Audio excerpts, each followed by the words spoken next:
Ito ang inyong lingkod na nagbabalik upang magbigay ng mga balitang walang bias at pawang katotohanan lamang.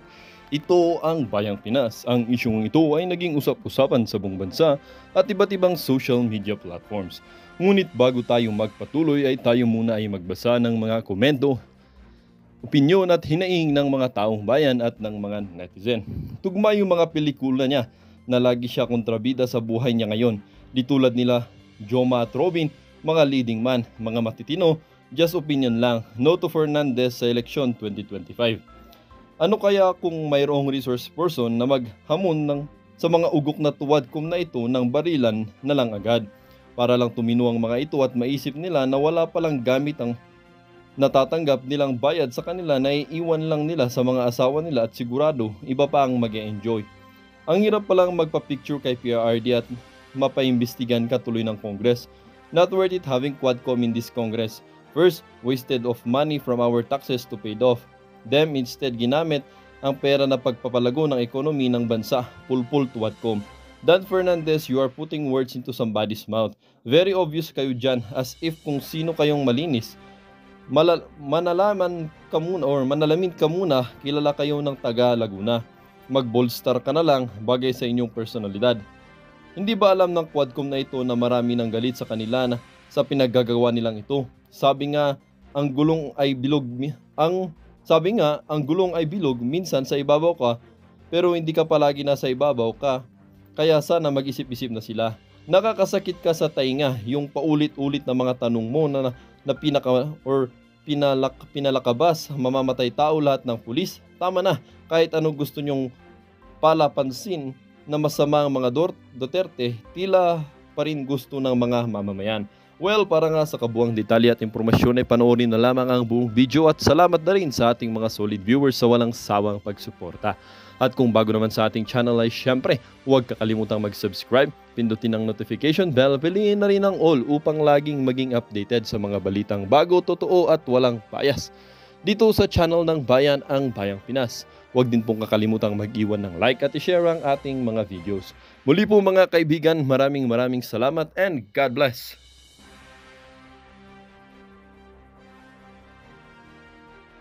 Real talaga to, pero ngayon panoorin natin kung ano. Ito, play. Talagang kala ko ba magpapakamatay ka alang-alang sa dating Pangulo? Yun, wala. Siya man lang may sabi niya, no? Ha?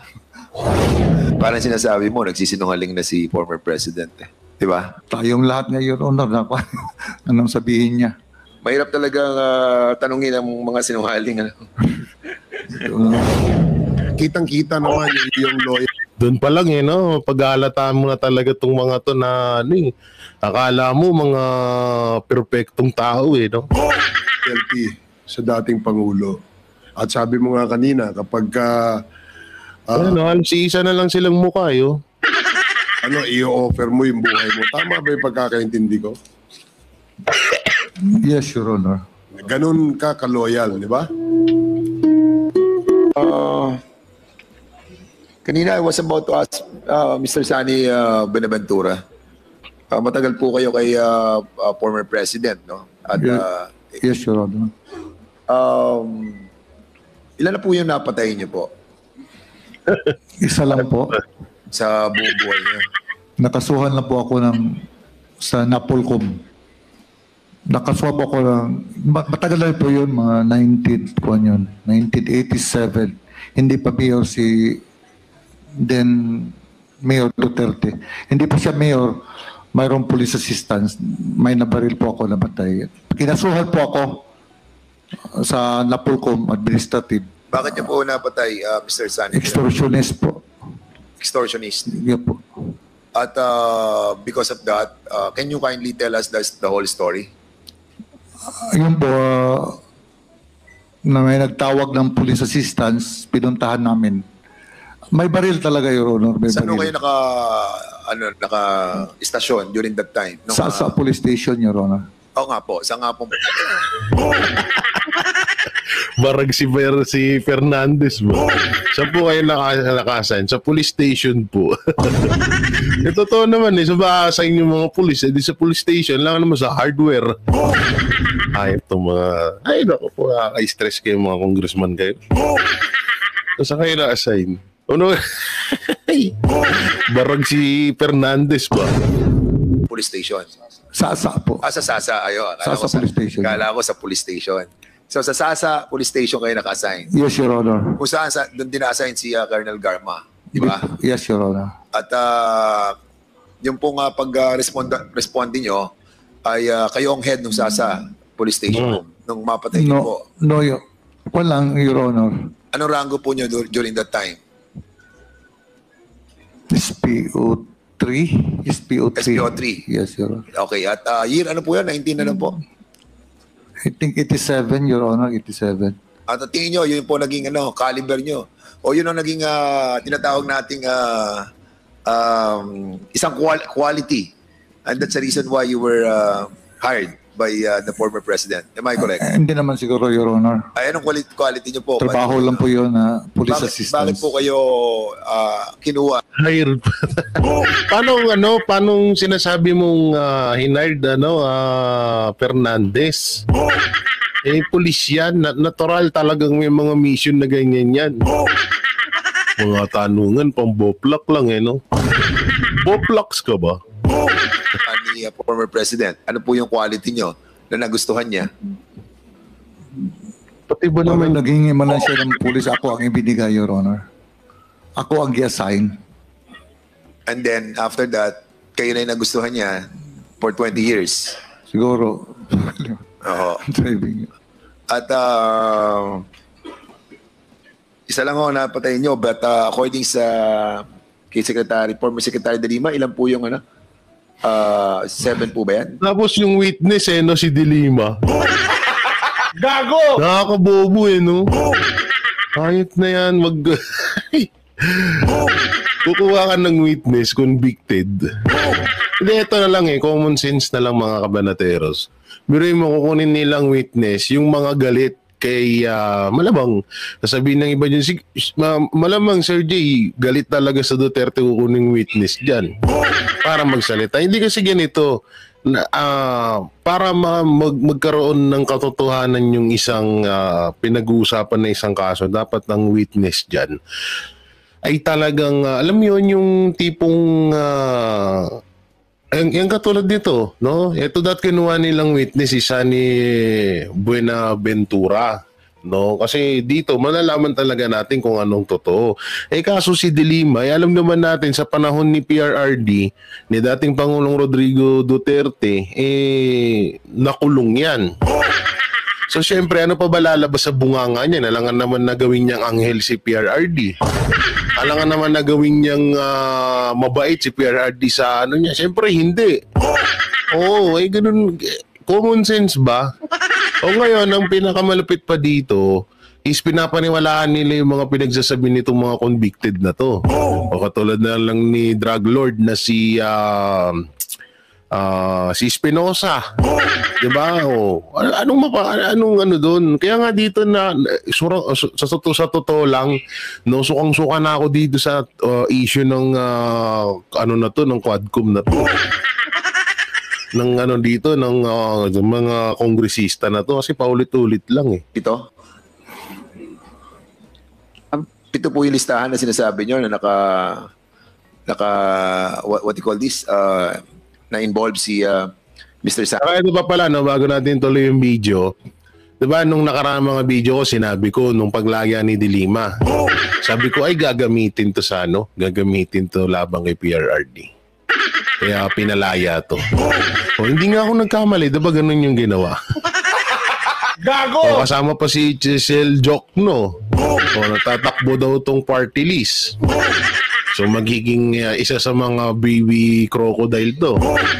Kung magkataon ko makakapasok. Kung makakapasok ba? Buenaventura, yung kanina you mentioned a while ago? Several times. How many times po? I cannot But say. that is abduction and then killed. Wala yun. 1, 2, 3, 4, 5, 6, 7, 8, 9, 10, 11. Ay, dami. 12.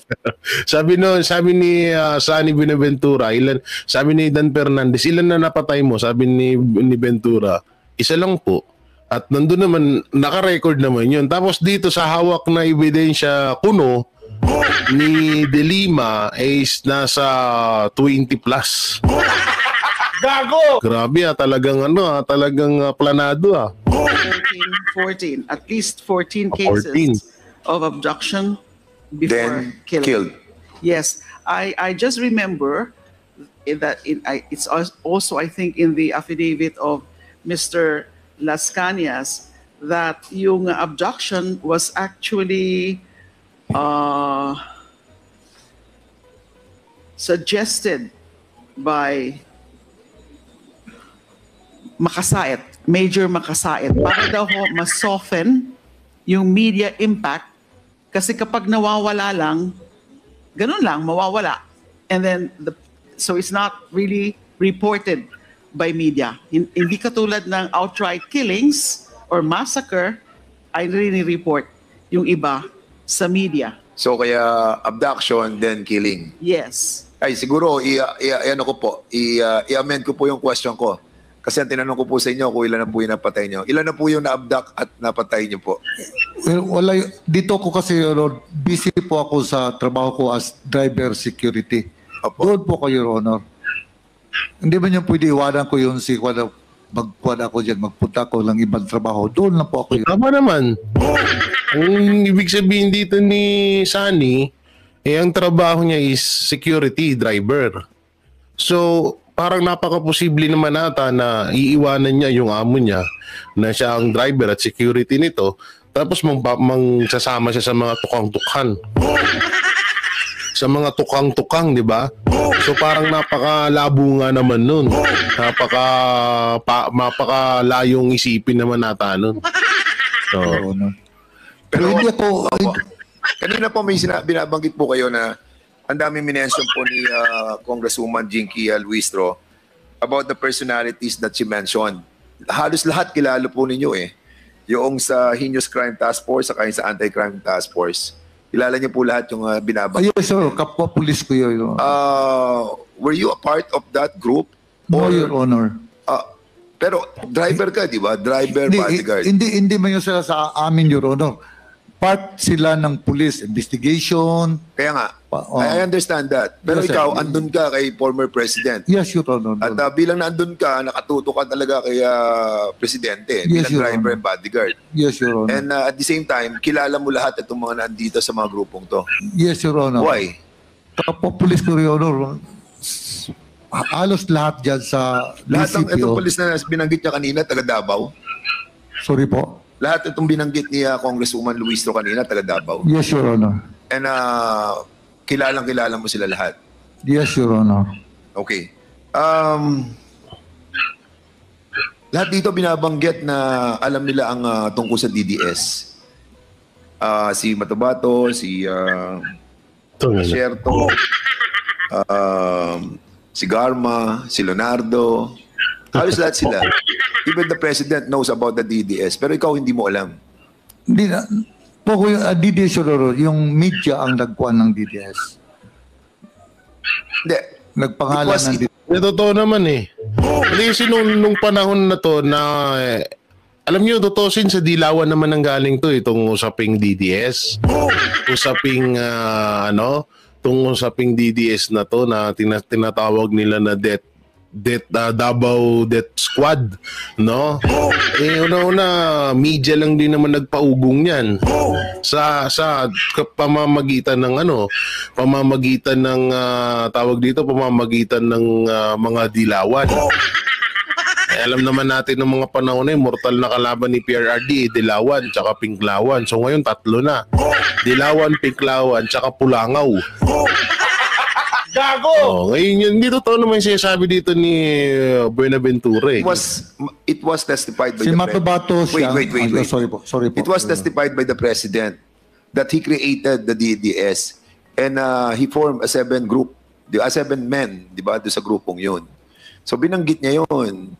So ngayon, hindi ka naniniwala sa sinabi ng presidente? Hindi ko alam yun, Your Honor. Hindi. nadinig naman natin lahat ang Yeah, sinabi narinig niya. ko sa kanya yun. Oh, di ba, sinabi niya, Yes, sandali, pakinggan mo muna ako. Ayos, sorry. So, sinabi niya, nag-create siya ng DDS, di ba? At sabi niya, hindi yung mga police, mga ano to, mga civilian, di ba? Oh. Yes, Your Honor. So, hindi mo pinapaniwalaan ang sinabi ng presidente. So, ibig sabihin, Hindi, eto una presidente yun. Pangalawa, hindi ko ilalagay natin dito sa katayuan ni Dan Fernandez. O halimbawa si Dan Fernandez may security na at driver. So kailangan bang malaman ng isang security ni Dan Fernandez, isang driver ni Dan Fernandez lahat ng ginagawa nito? Gago! Hindi naman.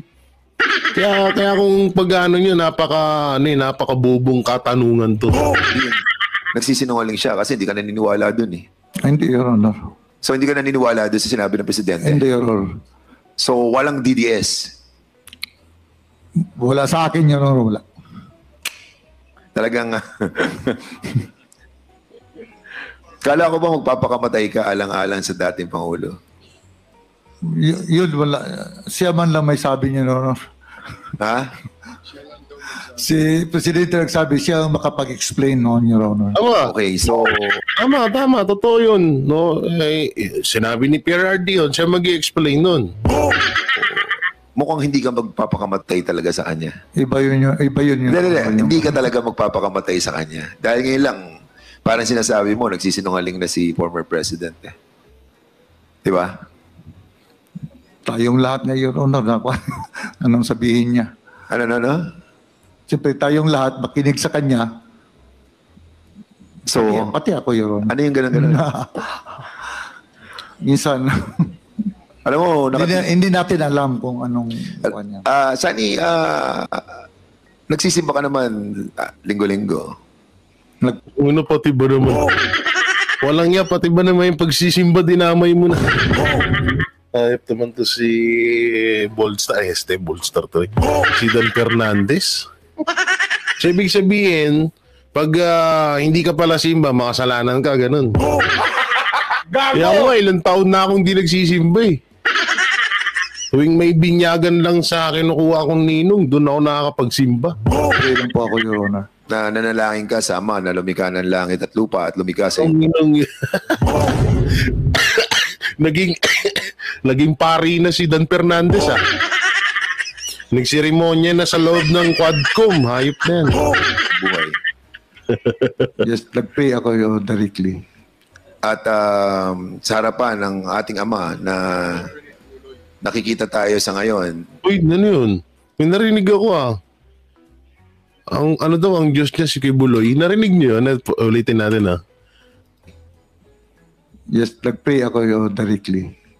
At sa harapan ng ating Ama na nakikita tayo sa Narinig niyo yun? Ang Diyos niya si Kibuloy.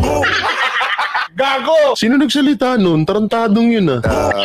sa harapan ng ating Ama na nakikita tayo sa tawag dito, si Abante. Gago! Sabi ni Abante, Diyos niya si Kibuloy. Bastos talaga tong hype na bishop na to eh. Ay, naku po. Ewan ko rin. ngayon ay sinasabi mo na talagang wala kang involvement dito sa pagpatay ng maraming mga nilalang na kanyang binigyan ng buhay. Totoo yun. Wala talaga yun. Wala ka talagang... Iba yung sa akin, yung nangyari sa akin yun, or assistance yun. Ano Kailangan iba? talaga yun. Ano iba? Pero yung sinabi mo, wala talaga yun. Ano iba sinasabi mo? Yung involvement ko na Yung isang pinatay mo. Okay. Sige. At 20,000 ang sinasabi ni Kasi parang dito kanina, Ewan ko sa'yo. Bad trip din to si Dan Fernandez. Walang kwenta eh, no? Alas pare-parehas lang kayo mga inayupa kayo. So eto, dito tayo mapunta sa Luistro sinulpak ni Marcoleta, nag-power trip sa driver ni Tatay Digong ginamit pagiging abogada. Eh, ganyan naman lagi. Pag abogada ka daw, malakas ka. Nanumpa si Batangas Representative Attorney Jervel Jinky Bitrex Luistro bilang miyembro ng House of Representatives Electoral Tribunal. Nakatutok daw siya sa pagpapanatili ng integridad ng proseso ng eleksyon at nakatuon sa paghahatid ng hustisya sa mga hindi pagkakaunawaan na may kaugnayan sa halalan. Marahil ito na ang award, premyo at sukli sa mga ginagawa nitong pagsisilbi sa Master of Crocs o si Tambaloslos. Ito ang abogadang umamin na itinago ang kanyang asawa sa panahon na may warrant of arrest ito dahil sa kaso ng may kaugnayan sa sexual na pang-aabuso. Ito yung malupit dyan no? Dito sa kay Luistro. No? Hindi halos lahat naman ng mga congressman, may mga kaso naman yan. Niya si Benny, eto. Ang dami pa dyan, meron nga niya convicted na eh. Si Franz Castro. Convicted yun sa child abuser. Pero magtataka ka, nandun. Eto pa kaya, si Luistro na wanted ang kanyang asawa pero tinago niya. Gago! Wala tayong magagawa. Mga makapangyarihan tong mga taong to eh. Pero na lang natin, lahat ng pagtitimpi, lahat ng gigil natin sa mga to, antayin na lang natin ang 2028 election. Doon tayo makakaginhawa ng gusto. And syempre very proud siya noon na tinago niya ang kanyang asawa. Siya rin ang halos sambahin si Speaker Martin Romualdez nang magpamudmud sila ng bilyon-bilyon na ayuda sa Batangas at nagsisisigaw ng babaha at babagyo sa Batangas dahil kay Speaker Martin. So, ayon ilang linggo lang ang lumipas nangyari ang sinasabi niya at sa kasamaang palad, ngayon ubos na ang pondo ng pamahalaan para sa mga nasalanta ng bagyo. Grabe no, hindi pa natatapos ang taong 2024, wala na tayong wala nang budget Pilipinas. Wala nang budget, baon pa sa utang. Gago! To 11 trillion na utang ng Pilipinas nung panahon ni PRRD na nagkaroon pa ng sandamakmak na bagyo, sakuna sa Pilipinas, nagkaroon pa ng pandemya. Ngayon, kapiranggot lang na bagyo, hindi pa natatapos ang 2024 year 2024, umabot na ho ng 16 trillion ang utang ng Pilipinas. Gago! Diba? Lupit, diba? Buruin mo, ilang lang yun. Tapos wala naman tayong nakitang project na ginawa nila. Pinagmamalaki nila yung 5,500 na flood control, lagi namang baha. Ngayon, bagay na bagay si Luistro dito sa picture niya. Sa kabila ng lahat ng ito, kitang-kita pa rin ang pagpa-power trip ni Luistro sa driver ni former President Duterte nang pumunta ito sa hearing ng TUADCOM para sa aid of prosecution. Ibinunyag ni dating Senior Police Officer Samson Buenaventura na nagsilbing driver at bodyguard ni Digong simula 1988 hanggang 2008 nang tumistigo sa House Quad Committee hearing nitong Huwebes 7 ng Nobyembre kung saan siya piniga ng mga kongresista tungkol sa radio call sign ng dating alkalde ng Davao City. Mr. Buenaventura, sino po si Superman? Hindi niyo rin po ba alam, tanong ni Batangas 2nd District Representative Luistro kay Buenaventura na Walang iya ka naman, Luistro, yun pa yung tinanong mo. Sino si Superman? Ayoko nang panoorin yan. Dito tayo kay Marcoleta. Dito may maganda-ganda pa tayo mapapanood dito kay Marcoleta. Doon sa mga hinayupak na yun, puro kabaliwan eh. China, Kong. Yan ba yung pasabog nyo? Hindi ko po alam. Sinasun, baka meron. Naalala ko lang kasi... Ayun ako pa yung pasabog nyo. Wala naman eh. Mamaya pa ako. Mamaya. Alis na ako rito. Dala-dala nyo eh. Ay, nakita ko na eh. Dala-dala nyo po eh. Ay, hindi. Ang gusto ko sanang, akala ko naman yun ang pag-uusapan natin. Di ba hindi dumating si Pangulong Duterte? Oo. Doon sa patawag ng Quadcom, di ba? Kahapon eh. Opo. Nagagalaitin nga po yung congressman doon, Kong. Bakit? Kasi nga, hindi dumating. Ang gusto nila, ipatawag na lang ata yung abogado ni Congressman, dating Pangulong Digong. Uy, ano kinalaman ng abogado? Kasi, siyempre daw ay... Alam mo, kilalaman ng abogado. Doon nga ako, nagtataka nga ako. Doon siyempre niya, kapag sinabing ng kanyang kliyente, at least meron na niyang sapat na kabatiran yung abogado kung totoo ba yung sinasabi ng kanyang kliyente, Kong.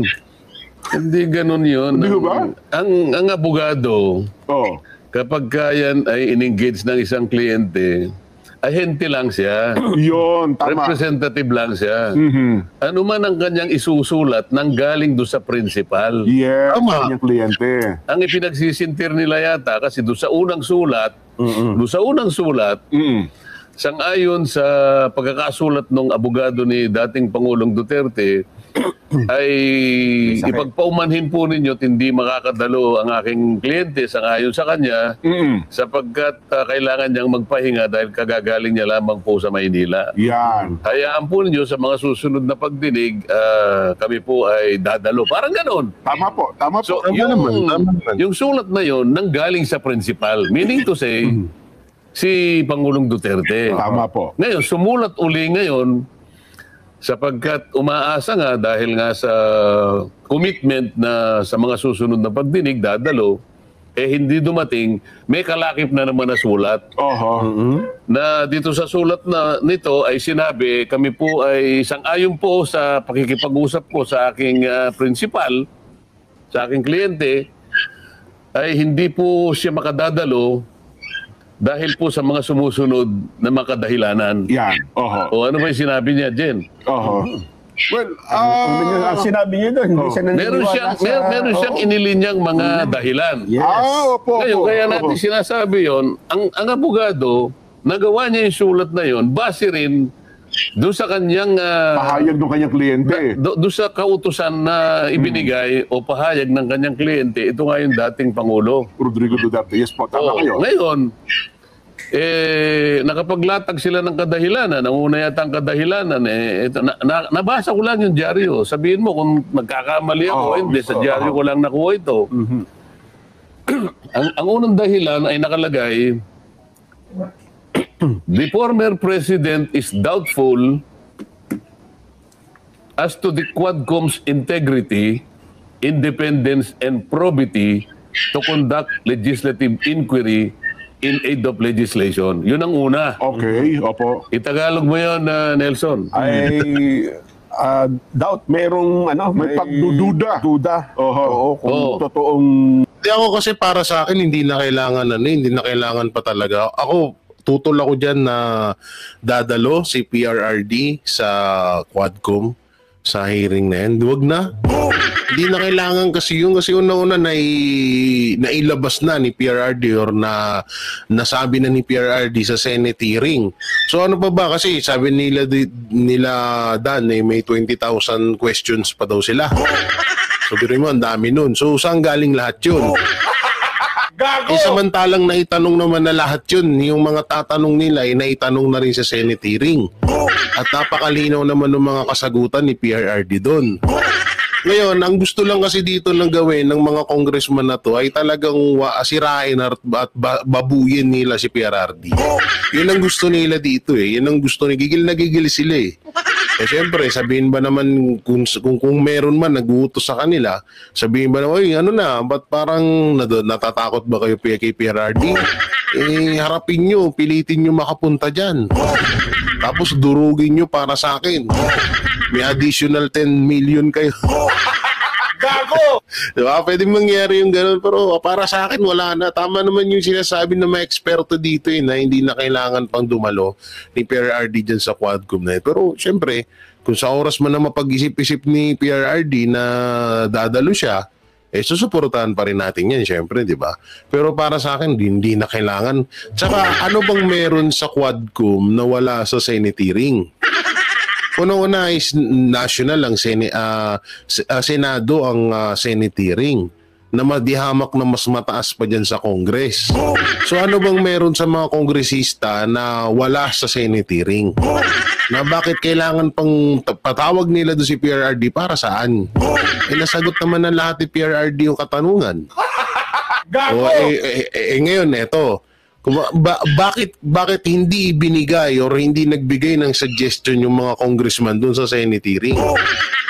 Kasi nga ito yan Una-unang nakikita ko dito na gustong-gusto nilang makita or makausap si PRRD is panibagong exposure na naman sa kanila.